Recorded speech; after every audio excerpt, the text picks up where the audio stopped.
Welcome to Cross Platform Podcast, where we discuss how to solve productivity problems across platforms. I'm Augusto Pinaud, And I'm Art Gelwicks. and we are on the news section of, or the news segments of the show. And this week we have a couple ones, but there's a couple from Google, or three from Google, one for Apple, and one that I really want to geek out.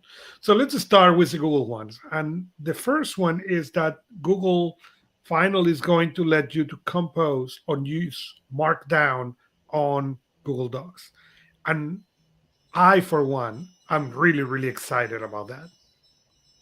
I saw that and I was actually going to put that in my section of news because I think it is, from a cross platform perspective, that's a big deal. It is. If you're not familiar with Markdown, Markdown is a specific textual way, and you can Google the details about it, um, of marking up your text Mhm. so that you get like bold, italic, underline, headings, that sort of thing, without using application specific controls. You can actually do it through characters in the text itself. What's nice is that any application that supports Markdown, you can take that text and just drop it into it, and it picks up all the formatting the way it should. So if you're blogging, if you're doing posts on any sort of an editing tool, almost all of them, most of your organizational tools support Markdown, and Mhm. it's a great way to have that unified, clean, truly cross-platform skill set to be able to work with all these devices. It's nice to see Google picking up something like that. Yeah, I agree with you. It's awesome that they finally have this. So the next one that you have in here is the finally Google. It's starting to debut with their appointment schedule feature, and Yeah, I thought this was kind of interesting. We've talked about it in the past where some of the other applications that are out there, like Calendly, and I forget what's the one, it begins with an A that you use. I use Acuity schedule. Acuity. Okay. This seems to fall right in that wheelhouse of having coordinated schedules and finding time slots and things. Um, Looking at the screenshots, it actually looks just like everybody else's Yeah, application. The only thing I saw as a potential drawback of this is that you have to have a paid Google Workspace account to be able to do that. but I think that's fine. I mean, the people who are using these services, or many of them, are paying for the service. What I thought it was really interesting is that when Google comes in two ways into products. They come really early or they come really late. In this case, they're coming really late. Yeah. And I wonder if it's that now on their eyes, this feature is being commoditized and most people is using it. So they never did it because they didn't want it to train people. But now people know how to do them. So let's put them for free in Google. I don't think that's done a realistic evaluation of the way Google, maybe not only just this feature set, but many of their options, when they roll things out, a lot of times we'll look at them and go, you guys are kind of late to the party with this. Mhm. But I have a feeling that there is some engineering wherewithal behind that, saying, let's let somebody else try it first, and then we'll learn from their mistakes, and then we'll implement better. They don't necessarily always implement better, but at, if you're using this platform, to me, this is a realistic, necessary feature Mhm. if you want to stay on parity with tools like Office 365. Correct. You know, and in a business space, this kind of feature set is more of a price of admission than anything else. So it's good Yeah, and to I'm see. glad they added, and I don't I think it's good, but I hope it is that we are getting to the point where, and we're getting to the point. Okay, I do a lot of meetings and scheduling this way, where I just throw you the link, and that has worked well. Yeah. Yeah, I have a client right now that I'm just starting to bring them into some of the new technology, and we're going to be looking at using this type of functionality, not Mhm. necessarily the Google one, but this type of functionality to empower their field sales force and their internal teams to be able to manage their calendars more effectively, to put less work into calendar management and actually make that time available more effectively. I use it all the time, this kind of functionality. I have it available on everything I send out. There's a slot that allows you to go and grab time off of my calendar. Mhm. I think that is the way, personally, that calendars should be handled. It's a little awkward at times when some people go, "Oh, I don't know if I want to look at your calendar," and you have to explain to them, "No, what you're looking at is the part of my calendar that I want you to have access to. I want Correct. you to pick from these times because at the end of the day, it's most convenient for you because I've already done it. I've already done my half of the equation, said this is when I'm available. So find something that works for you, and then both sides. Everybody's happy with that time period." So Correct. yeah, it's good to see this as part of the suite. And if you're an active Google Workspace user, I know Ray would probably have lots of comments about this. This is a good set of functionality.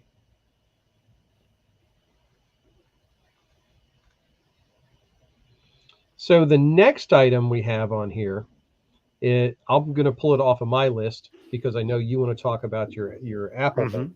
Hmm. Yep. Um, we are hitting Chrome OS version 100. That is Yes. in the channel of With a being new released. icon. Yes. Woo! Yeah, and also the name because they got rid of the space. But what I think is interesting about this, there was an article that I was reading talking about how the Chrome OS launcher has changed significantly in these versions. Hmm. And the launcher looks like the Windows 11 launcher. That was It's sad. very, it's very similar. Well, okay, you say sad, but I'll be honest with you. The Chrome OS launcher in the middle of the screen has always felt kind of, how do I say it, juvenile. It never felt like it had polish. So looking at this kind of a structure where you have embedded into, and I think this is the more important part, not only do you have the icon launcher, but you also have the search capability embedded at the top Mhm. of the launcher. You have Assistant embedded at the top of the launcher. Now that little button, or you have a key on your keyboard board. Now it really starts to feel like a grown-up operating system.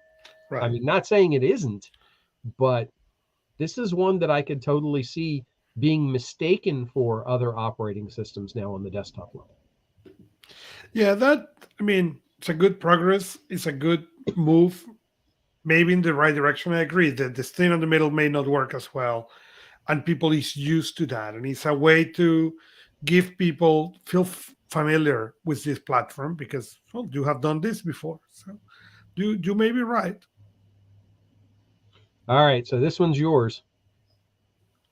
So there are two more news. So the first one is Apple TV Coda, the movie called Coda, won the Best Picture on the Oscars, and I had the opportunity to watch the movie. It was a good movie. But what was interesting for me about this is how the industry was changed in less than 5 years, and there is no going back. 5 years ago, the articles were, well, what is Netflix trying to do, and why they're trying to create their own movies. And now we've seen Apple follow, you know, Amazon do it, Hulu doing the movies, and not only that, the industry accepting that movie is as valid as any movie that they do on their theaters, and that is a big deal because for me, is that there is no return signal of there is no return for the industry. No, I agree with you completely on this, and I'm absolutely a movie buff. I love my movies. I watch as many movies as I can, and I think you're dead on with the fact that the game has changed, and it's not even just the fact that we're dealing with not your traditional production houses generating movies, but now you're dealing with entities who can experiment more. Mhm. They're willing to throw a whole bunch of movies And see what at happens. their targeted medium. So you look at ones like Netflix, like Amazon, like Apple now. Um, they have the cash to be able to Mhm. put money or movies in place. The technology from special effects standpoint has got to the point where It's it's available. it's more reasonable. Yes, and it is definitely more available. I think also one of the things that we're seeing is that movies as a definition have changed. We've always thought of movies as 90 minutes to 180 minutes, defined story arc, maybe Mhm. prepping for the sequel, that kind of thing. And I think these venues have started to introduce this concept of the longer story arc, the 8 episode, the 10 episode singular story arc that builds out to, a final conclusion. That to me is very compelling, not so much from my own standpoint, but because it's something that's not new. It's just new to us. And the Right. reason why I say that is because my wife's very big into K dramas, Korean dramas. And the Korean dramas typically will run like 16 episodes. Each episode is a complete hour, not like an Wow. hour with commercials. But it's a solid story arc woven Right. beginning to end. It's a wonderful narrative. And I think we're starting to see that evolution and change. So to have something like this recognized for a number of different good reasons, um, it's just, I think you're right. It is definitely going the right direction. And I will give you a piece of Star Wars trivia related to Coda that you may or may not know. I may not Um, know. okay. So in the book of Boba Fett, Hmm. at one point, Boba is talking to one of the Tusken Raiders using a variant of sign language. The Tusken Raider he is talking to is the star of Coda. And he designed his own version of sign language for the Tusken Raider to use. Oh wow! I didn't know that. So, That's so awesome. there's a little Star Wars trivia for you. That is awesome. And and the last news we have is smart contact lens tech is feature complete, needs FDA clearance. You know, we look at the Google glasses, and there Hmm. are many people, and you and I live in glasses, but they were feature wise okay, but aesthetically they didn't work, No, or at least they didn't work for me. It's really interesting to see that this company is doing it in a contact lens where now you can get the digital data, you can get the information as you look, but nobody knows that you're looking. And that may be a really interesting update. I think it's fascinating. It's definitely science fiction It is. coming to fruition. Where I start to have a struggle point with this type of an announcement is, what do we do with it? What is the right information to put there? Oh, you want What the right information, then does this is not going to work. Well, and this is where I think this type of a device, yeah. Um, if I get pop-up ads in my contact lenses, we're going to have an issue. But this is where I think, from an industry standpoint, these could be extremely compelling.